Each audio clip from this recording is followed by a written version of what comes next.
Hey guys, got a lot of questions on the creative finance side of things, specifically as the seller coming back in as an equity investor, or if somebody lends on a deal and they are the equity investor, how are they secured? How is it structured? A little bit more of the detail, nitty gritty on that. So let's take a few minutes and dive into answering some of those questions.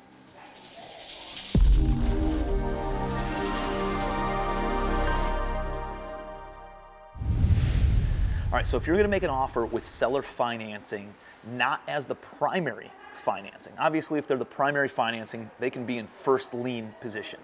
Now, you're subject to them probably not owing anything on the property. They probably had to own it for a long time, pay it off in full, or have a very small amount of mortgage on there where that can be paid off based on your down payment. And in that scenario, the seller can be the primary lender, the primary lien holder on the property in a first lien, first mortgage position with a promissory note, a mortgage filed, and all that kind of stuff, secured similarly to how a private investor would be secured if you borrow money from them to flip a house, right? So similarly, you could do that. The difference being a lot of sellers might owe more than what your down payment might be. And so you could structure that in one way as kind of like a wraparound mortgage, almost like an installment contract, similar to how a car loan is done, meaning you don't get the title to your car until you pay off the loan in full. You can actually leave the property in the seller's name and sign an installment contract that says you don't get title until you pay off their loan in full. But that way they can leave their loan in place.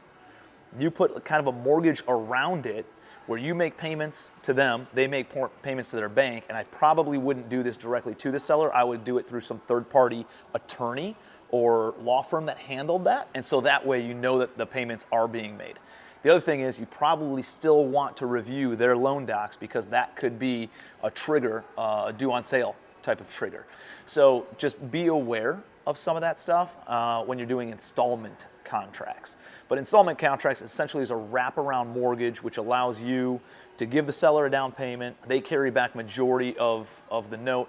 There's nothing filed on the property. You could potentially file something with the courthouse and things like along those lines. But again, that could trigger some red flags. So I'm not telling you to do it, not do it. It's based on you and your risk level, but I would talk to an attorney and understand what your real liability is there. And I would talk to your CPA and understand what the tax benefits or disadvantages are around that too. But that's one way that you could do it. Typically when I'm talking about doing some sort of seller carryback or seller financing, the seller being the bank, I'm thinking I'm gonna go and get a new loan on the property for majority, let's call it 70% of the value. So let's say I'm buying $1 million building. I'm gonna get a new loan for $700,000, and I'm gonna get the seller, because I'm paying the seller their price, regardless of what's going on with the economy and interest rates. I'm gonna say, hey, listen, I'm gonna give you your price, but it's gonna be on my terms. So I'll go and get a new loan at 70% for $700,000 on this $1 million deal.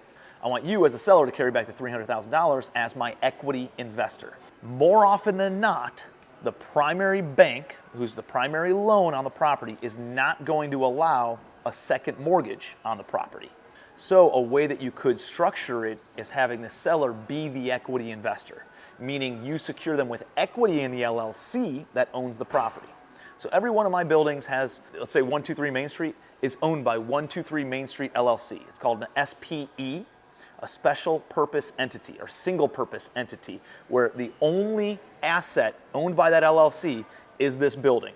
So every building can have its own ownership structure. In 123 Main Street LLC, I might be the operating partner, and let's say I don't have any other investors, partners, whatever, it's just me that's buying that.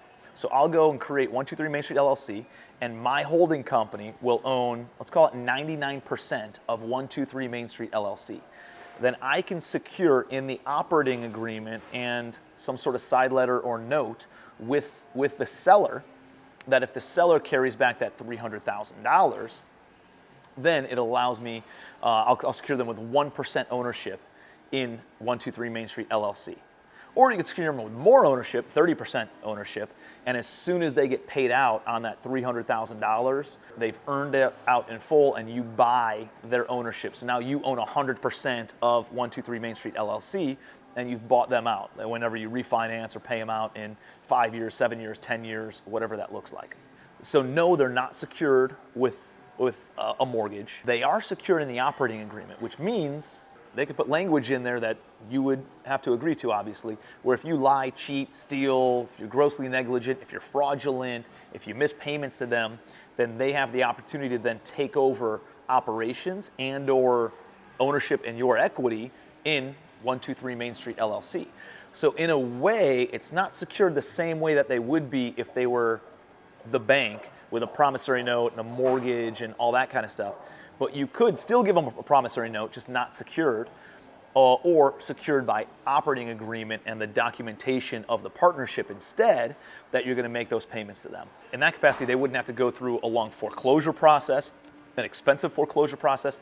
They could step in, and any sort of documentation that's held in escrow, giving them the ability to then take over operations and or ownership of the LLC, puts them in a position where they're almost just as secured, if not more secured, than they would be by a mortgage.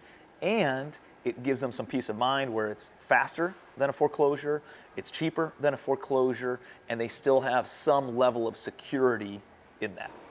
Here's the thing, I'm not an attorney.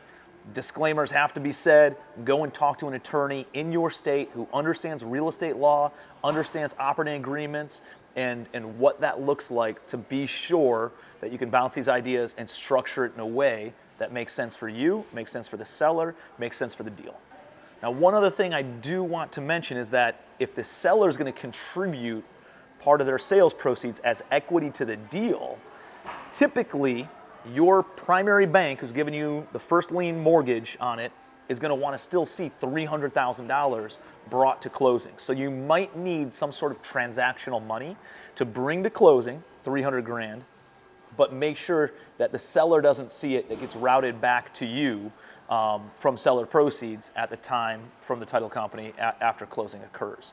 So the seller never gets that $300,000. It just gets routed back to your operating entity, and then you can pay off the short-term loan, and now the seller's $300,000 is contributed to the deal. But you'll probably need some sort of a downstroke on whatever the down payment amount is in order to still transact, because the bank typically wants to see that. So I hope that answers your questions. If you have any other questions or it's still not clear enough, let me know, put it in the comments section, and go and do a deal, right? Go and engage with a seller, have this conversation with them. If you can't explain this to them, share this video with them, use me as a tool on your behalf to explain this process to the sellers that you're negotiating with, and loop in an attorney.